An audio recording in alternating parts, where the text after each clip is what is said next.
When I did my 1,000-mile review and put all the videos together, I was shocked that it came out to 42 or 43 minutes. I trimmed off 5 or 6 minutes of it, but it's still a really long video. So I just want you to know that I'm going to do a second 1,000-mile video, 1,000-mile review, and it's going to be a lot shorter. I'm thinking 5 or 6 minutes. I'm just going boom, boom, boom. Go, not do any commentary at all. Just talk about the car real quick.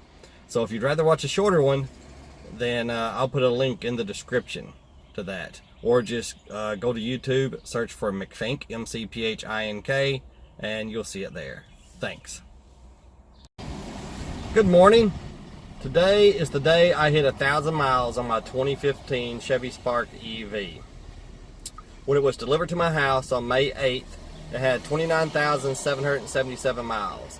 Here it is June 15th with 30,747 miles. So at 30,777, that'll be 1,000 miles, or 30 miles from now. I'm on my way to Piggott, which I'm thinking is about 32, 33 miles. So about the time I get there is when I should hit that magic number. But I'm going to give an overall review of what I think about the car, its quirks, its good points, whether I like it or not, and if I'd buy another one. So I'll be doing that throughout the day. On my way to Piggott. This version of the Chevy Spark EV 2015 is the LT2, and I think the only difference between the LT2 and LT1 are these leatherette seats and this leather wrapped steering wheel. And the seats are not that great, but the steering wheel feels really nice. I really like it. Now, this right here, this armrest, this thing's horrible. It is very narrow, very narrow. Plus, it's pointing it seems like it's pointing way down, or it's off or something, but that could be the previous owner who tore it up, so I don't know. It's really narrow, and plus it feels weird. I don't like it at all. As a matter of fact, I love armrest, and I hardly ever use it. As I think about it, I'm going to be mentioning stuff today about this car since I'm going to hit 1,000 miles.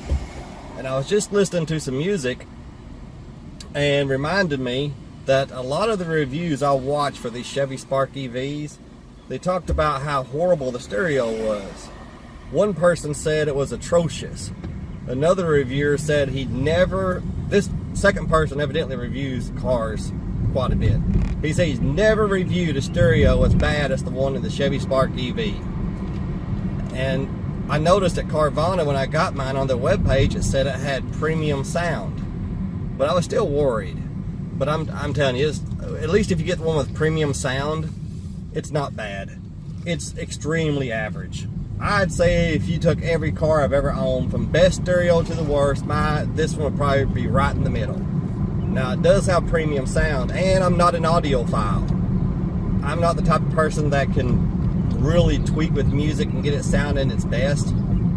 So, this is coming from someone who's probably not that picky. If I had any sense, I would have done a checklist, but I don't have enough sense for that. So I'm just going to talk about things about this car as I think about it on my drive. A lot of the reviews also said, speaking about reviews, I think I watched every Chevy Spark review there was out there. If there was every Spark EV, that is. And I even watched a couple of the gas-powered Sparks just for comparison, but not many. But a lot of the reviewers said these seats right here, these leatherette, which is a fancy word for vinyl, I think. These leatherette fancy vinyl seats are extremely uncomfortable. I have to agree. I don't know about extremely, but I'm serious. I would hate to take a 300-mile trip in this car. I'd have to, because, yeah, they're not that comfortable. But they're not that bad for short jaunts. I hadn't even thought about it since the first few days I've had it until just now. But I was expecting the seats to be pretty bad. I sat in them, and after a few minutes, I thought, they're not that great. But I quickly forgot about it just because you're not in this car very long. I mean, my goodness. When I started it today, it said I could go 78 miles. Unless you're sitting on a milk crate, I don't think 78 miles is probably going to bother you. So it's okay to me that the seats aren't that great. So yeah, the seats aren't that great. But just think like this. You won't be in it very long, so it doesn't matter. Unless you take it to the drive-in, and I'm not sure there are any more of those. where you take it parking with your sweetie while you're dating her. You know, so unless you take it parking with your date or to the drive-in or something like that, then the seats aren't anything to worry about. Here's something else about this car that is really strange. One, if you want to turn the stereo up and down, you can do it here on the steering column, which is kind of cool, or right there. But if you do that, look at this. The whole screen goes dark except for the volume number. I don't like that. That just bugs me. I don't know what's necessary. And another thing, this is one of the oddest things I've ever seen in any vehicle I've ever owned. You cannot turn the stereo off. I'm being serious. You cannot turn the stereo off unless you do this right here and shut down the whole screen. You know, it's the only way I've found to turn it off. I've asked other owners. They don't know of any way. It's just so strange that they would design this stereo where you couldn't shut it off. One other owner said, well, don't worry about the electricity it uses. It said that it's not much, just turn the volume down. Well, that may be true, but it still just bugs me. It's just kind of weird. Very strange thing. So not only do most people say the stereo sucks, but I say the fact you can't turn it up and down without the whole screen going dark, and you can't shut it off without the, shutting the whole screen off. I say that guy sucks. But, you know, I really wish I could turn the radio off, but that's just the way they made it. So that's just one of the little quirky things about this car. I've got a little less than a mile to go until I hit 1,000. You'll also notice the speed limit, 55. Yeah, in my EV, especially if I'm going more than 55 or 60 miles, I always go the speed limit. If I was in a gas vehicle, I'd be going 3 to 5 miles over. And I've already had 2 people pass me. I don't blame them. I'd pass me too. But I figure when I get home, I have about 10 miles left, so I need to save a little bit here and there. Even though I'm not worried about making it home, I'm not going to speed. It's not going to do it, but we're almost at 30,777, which would be 1,000 miles for me. Time to slow down as we get into Greenway, Arkansas, population 209. There we go. About the time I hit the city limits of Greenway, it went to 1,000 miles for me, 30,777.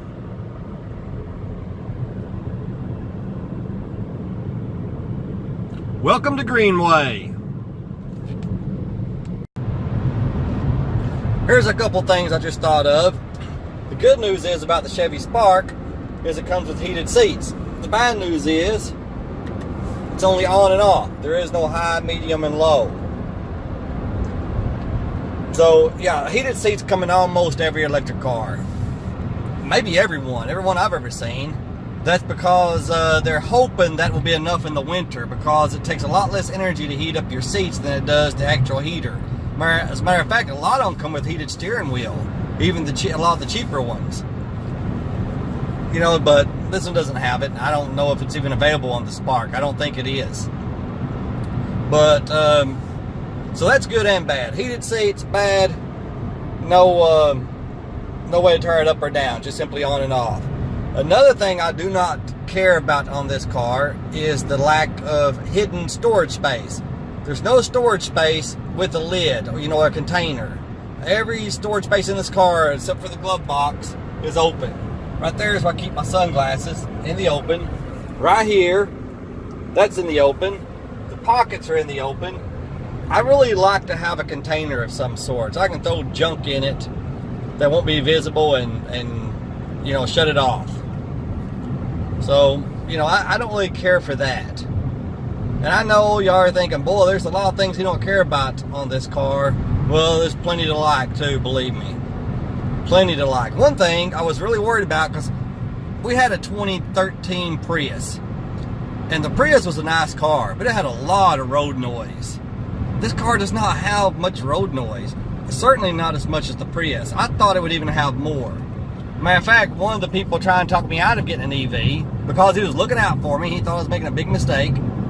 he pointed to the fact that I didn't like all the road noise in the Prius, and he said, your electric car is going to be even worse because they have to get that weight down, and one way to do that is thinner metal, no insulation, plus the lack of a motor. And I was a little bit worried that might be true, but it's not. The road noise is very minimal. And, you know, because of the lack of road noise, I mean, even when you're going slow, man, this car is so quiet. That's another thing I like about all EVs in general. They're so quiet.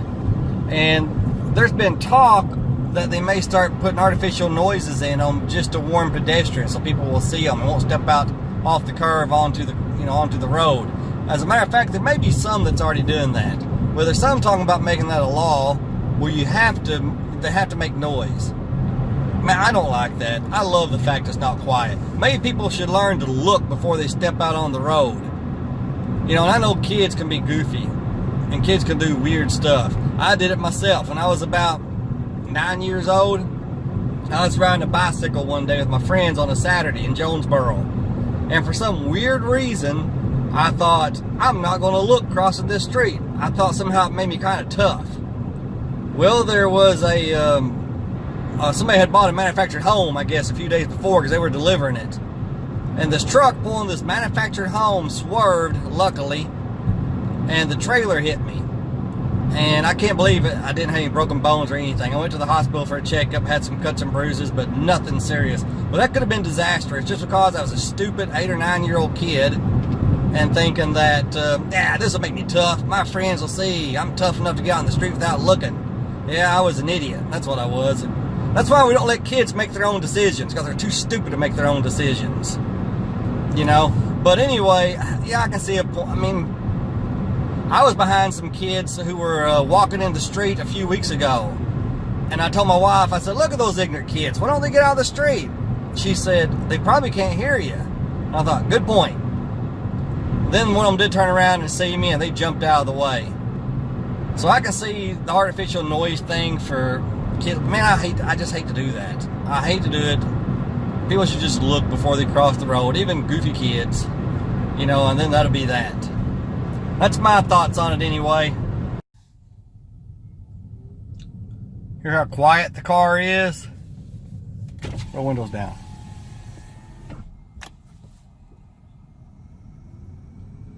Very quiet. There's something else strange about this car while I'm thinking about it. The cup holders, they're different depths. Well, that's not a good example of the cup I've got, but believe me, this one isn't near as deep as this one right here. And there are some cups I can fit in the right, but can't fit them in the left. Which, that doesn't really bother me, but it's kind of strange. Sure is quiet.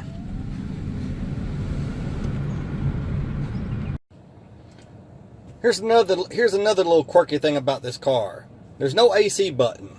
You got a temperature button and an auto button. The temperature button, from what I can understand, is pretty much the air conditioner button. Of course, that's recycle and not. Auto button is like the thermostat. But I don't think I've ever had a car that didn't have an AC button somewhere. If we go to multimedia, I don't think it's, whoops, try it again, multimedia, oh, not multimedia, climate settings. Go to that, yeah, there's no AC button. I do that and I believe I have a vent going, a vent instead of air conditioner. You know, I'm telling you this, a few things about this car is just kind of weird and quirky. Here is something else a few people complain about. The cord that comes with this is a 110 cord, like all electric vehicles. You know, so it charges pretty slow. But one way you can speed that up, hit the leaf. There's another way to get here too. Hit charging. And right here you can change it from 12 volts, from 8 volts to 12, which I've already done. Change charging level, it's on 12. If I hadn't done anything, it would have been right there on 8. And what a lot of people complain about this is it always reverts back to 8. If I want to charge at 12 amps, which will charge it faster, then every single time I unplug the car and start it, before I shut it off again, I've got to go in here and change it back to 12. There's no way to do it permanently. And I heard they did that because if you, a lot of times you can throw a breaker if you're on 12 amps, which we've done. The outlet we were using there, the carport, it was the same outlet as the microwave. So when we ran the microwave and the car was charging at 12 amps, it threw the breaker. But I had another 110 outlet installed, and now that's not a problem. So now I can charge at 12 amps. And it seems to me at 8 amps, I get about 3.5 miles for every hour it's charged. 3 to 3.5 for every hour it's plugged up. 5 amps, I get about 5. So that's a lot faster. I mean, right now I'm down to 9 miles. To be at, let's say 50 miles, that's 40. That's 8 hours. In 8 hours, I'll have about 49 miles of charge left.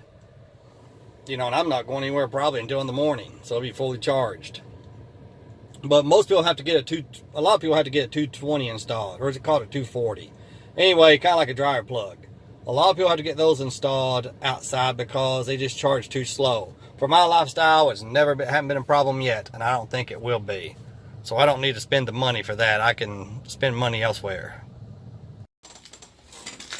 While we're talking about charging, let's talk about this. The onboard charger is 3.3 kilowatt hours. Most cars by 2015 has 6.6. So the 2015 Chevy Spark EV charges slower than most cars out there did by 2015. I do like that. It honks to let you know it is charging. The reason I like it is because it does have this light here to let you know it's also charging. I think it's supposed to be green if it's charging. The only problem is I'm colorblind, so it's hard for me to tell. So I like the horn, which if you don't like the horn, you can turn it off in settings. Okay, earlier I said that one of these cup holders were deeper than the other. It's not the problem that it's deeper. I was wrong about that. It's just one of them is bigger around than the other. I brought this big cup out to show. Look at this. This big cup right here, look at that. Look at all that space underneath there. Because it's not round enough to actually put it in there very far. But on this side, it goes a lot further. Let's see if I can mark this. I don't know that I'll be able to. But it stops about right there with my hand. Put it right there. And look at all the extra space that never made it in there. If this was full of water or sweet tea, then it would fall over. And so that's kind of weird. But I just keep it over there on the right side. Unless my wife is with me, then I have to put them there. And these right here are great for bottled water. I don't think this will fit, but it'll also hold small glasses. But here's one thing I do like about the car quite a bit: the instrument cluster. I like the fact it has on your guessometer how far you should be able to go, but also has a maximum and a minimum if you don't change your driving style. So, and these electric cars, from what I understand, are designed to make sure you're not going to be sitting on the side of the road until it gets to 0. But most of them, when it gets down to 1, 2, 3, or 4 miles, they'll start flashing and won't even have a number. I've had this one down to 4 and it still showed the number. But yeah, I would have no problems right now going 14 miles. It wouldn't really bother me. If I was going 11 or 12, I wouldn't be at least a bit concerned. It'd make it. And I think it'd make it past the 15. I'm thinking, most of them will go a few miles over, actually. But I do like that. I just think it looks nice. And I like the fact that the instrument cluster is attached to the steering wheel. Look at this. If you move the steering wheel up and down, the cluster moves with it. I've had cars before when I get the tilt wheel where I wanted it, I wouldn't be able to see the instrument panel very well because it'd be blocking it. The top of the steering wheel might be right in here or something.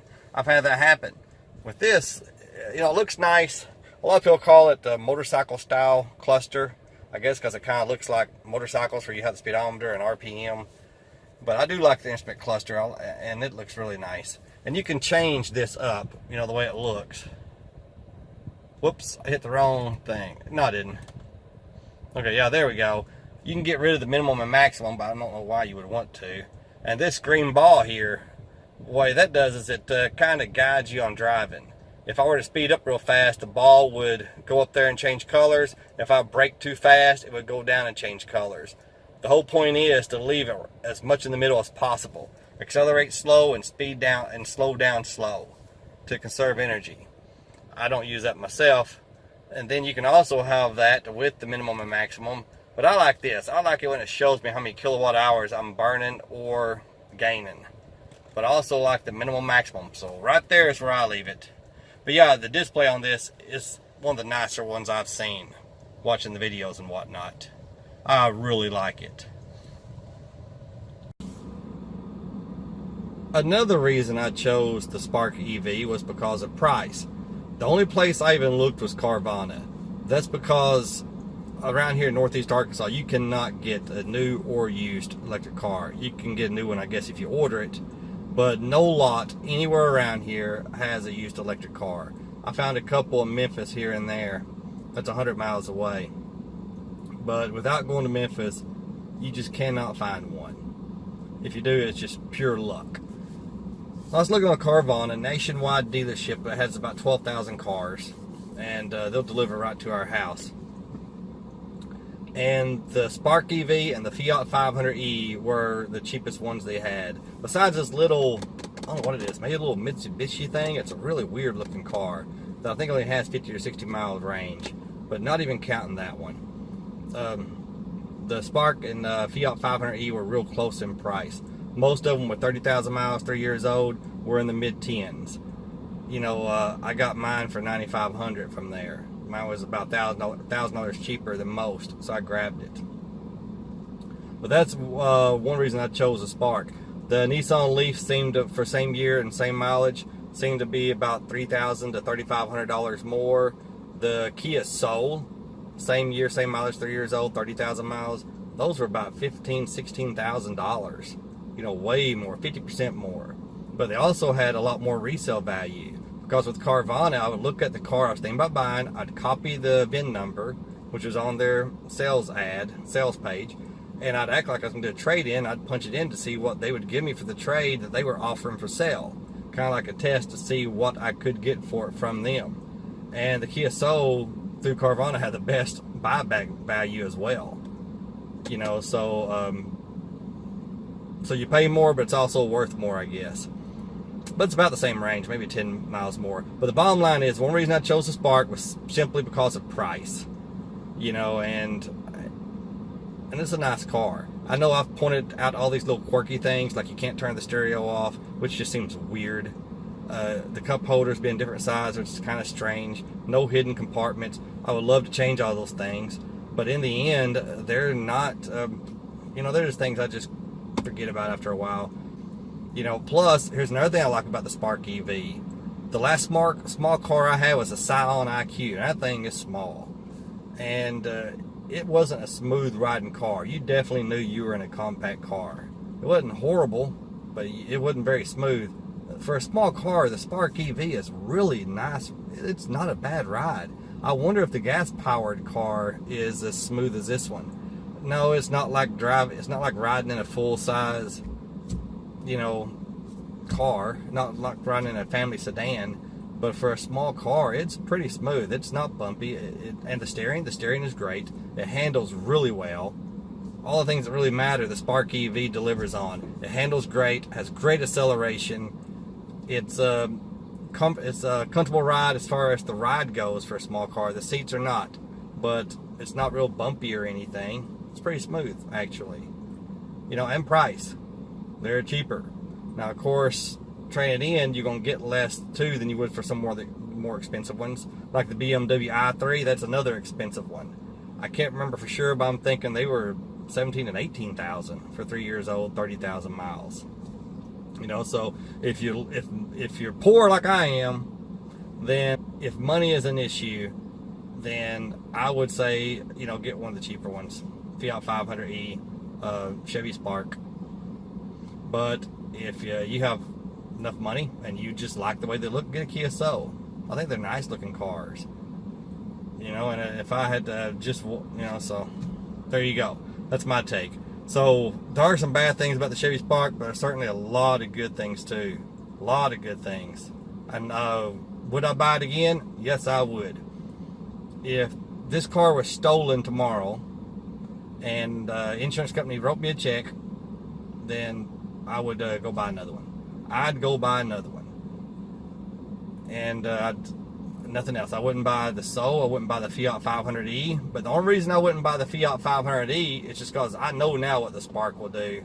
And I've never driven one of those. So I'd stay with what I know. Plus the fact there's nobody around, there's no Fiat dealership around here that can work on an electric car. That'd be another reason. But that's another thing. If you think about buying a car, make sure the dealership in your area has an authorized mechanic that can work on electric cars.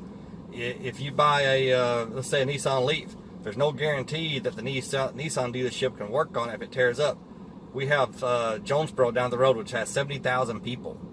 And even a town that size, their Nissan dealership does not have anybody authorized to work on a Nissan Leaf. And one of the salesmen there told me they've only sold one since it was introduced. You know, it could be he's wrong, could be he don't know what he's talking about, but that's what he told me. He's only sold one in all those years. Not just him, but the whole dealership. You know, electric cars just are not very popular around here. And I think mainly because people just don't know much about them. That's one thing I like about the Chevy Spark EV and most EVs. You can precondition the cabin. Cool it off while it's still plugged up to your car. I mean, while it's still plugged up to your house, and use your home's electricity to help cool the cabin a little bit.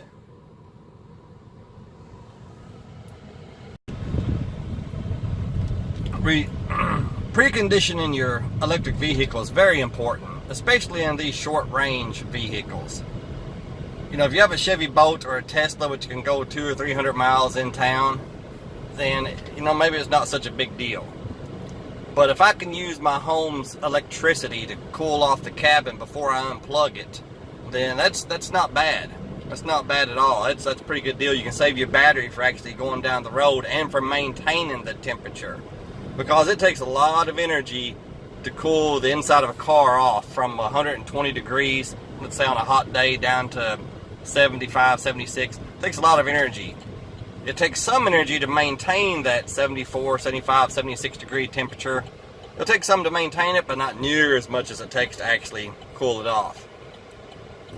So, you know, just like gas vehicles have remote start, most electric vehicles have, they don't call it remote start, they call it preconditioning for some reason. And what I like about the Chevy Spark EV is you can let it precondition for up to 10 minutes. Then it shuts off unless you reset it.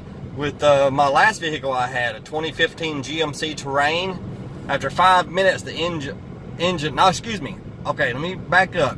The Terrain was 10 minutes. After 10 minutes it would shut off unless you went through the steps with the key pod you did in the beginning. Then it would extend it for another 10 minutes. You could do a maximum of 20 minutes.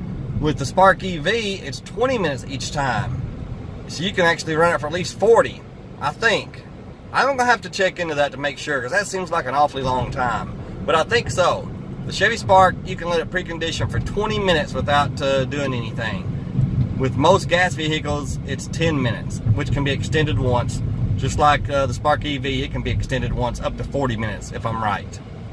And if I'm wrong, then I will put on the screen here what the true numbers are. If I'm right, then nothing will appear and you'll know that I'm right. The three main reasons I chose the Chevy Spark EV over the others. Number 3, Glenn Sane GMC here in Paragould, Arkansas actually had a mechanic that's certified, actually has a mechanic that's certified to work on electric vehicles. Number 2 was price. It was cheaper than most others. And number 1 reason was foot-pounds of torque. This car's gas equivalent has about 90 foot-pounds of torque, but not this car. This car has 345, 340, somewhere around there. It's over 300 foot-pounds of torque. And I've got it in sport mode. I keep forgetting to do that. I haven't done it yet. There's nobody behind me. Speed limit's 55. I'm only doing 38 because I want to get past this bridge first. and then I want to show you how much pickup it has. I want to be careful not to get a ticket. I don't want to speed, you know, so slow down. Again, nobody behind me in case y'all are watching thinking, look at this jerk. Yeah, so if I need to pass somebody, it's not going to be a problem.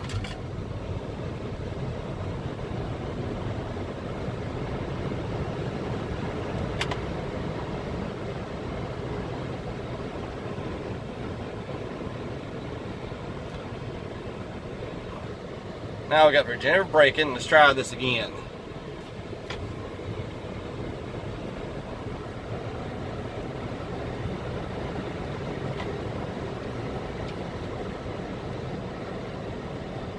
But yeah, this car has a lot of pickup. A lot of pickup.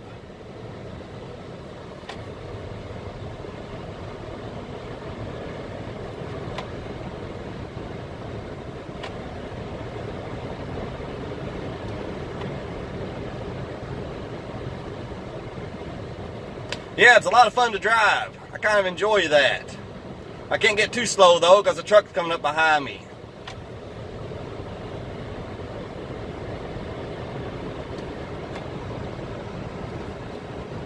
I can't tell a whole lot of difference between sport mode and regular myself though. Just turn sport off.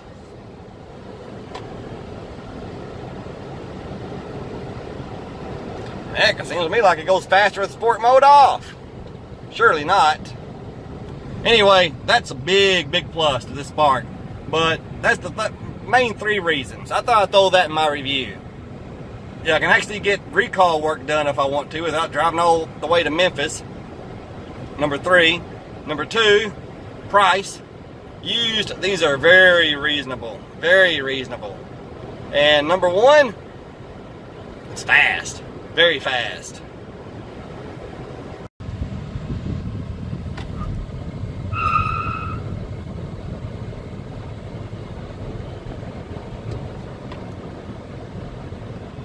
I shouldn't have done that because I don't want to waste my tires.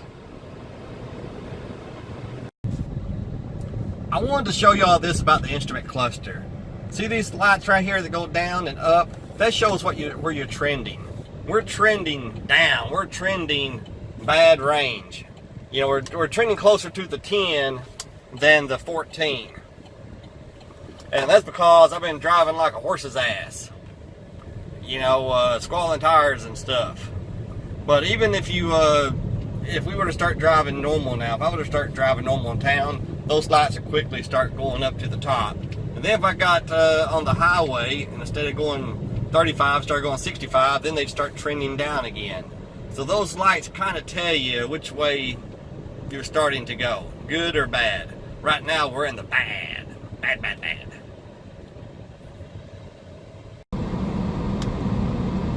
I have accidentally burned rubber at 45 miles an hour in this car. I didn't mean to. And when I first got it, I left a little rubber on the road a few times on accident. You know, and which I try not to do because, again, it's got new tires on it. I don't want to buy new. I don't want to buy more. And speaking of that, as part of my review, I want to talk about tires. Most electric cars come with low resistance tires, you know, because they want to increase your range. And a lot of owners have opted to get something with more grip to it. They say it'll handle better, it stays on the road better, and but the problem is you lose a little bit of range. I have no idea how much you would lose. That's just something I just don't know. But when I get new tires, I'm not sure I would do that. I may get these here. Which reminds me, that's another thing about the Spark over almost any other car I've ever heard about. The Spark EV has 2 different size tires. That's right, they put different size tires on the back than they did the front. I've heard is to support the battery pack, which weighs, I'm thinking, 700 or 800 pounds. I believe the gas Spark has the same tires all the way around. But the Spark EV has different size tires on the front than the back, which is really just weird. Which means you cannot properly rotate the tires. You can only rotate, I guess, left to right and right to left. And again, I'm not a mechanic, but I don't see the need in doing it. I don't see the reason to do that. So I'm not sure I will ever rotate tires. If there's a reason why I should rotate left to right and right to left, y'all let me know. And maybe I'll do it. But why spend the money to rotate tires if they're not moving them from front to back? You know? But anyway, man, I thought somebody was going to have a wreck. Anyway, I thought I was about to see a wreck there. Sorry. Ah, and here comes the train. Anyway, another thing that's great about the Spark EV and every EV, there's very little maintenance. Very little maintenance. Now, a local car dealer here lied to me and told me they had tons of maintenance. He told me that because he knew he couldn't get me one, and he was trying to talk me into getting a gas vehicle instead of getting an electric vehicle from Carvana. He wanted me to buy from him. He didn't have any electric vehicles, so he had to convince me that EVs are not worth it. And he told me about all the maintenance. Boy, they have tons of maintenance. Which, of course, he was lying. That's what car dealers do. But anyway, very little maintenance. I'll post a picture here from the owner's manual showing you the maintenance schedule. It's nothing. And if I don't rotate the tires, it's even less. Cool. So I believe that just about wraps it up. If I think of anything else before posting this video, then I'll add another little thing on here. But if not, y'all have a great day. Thanks for watching. And remember, chicks dig scars and EV cars. See you later.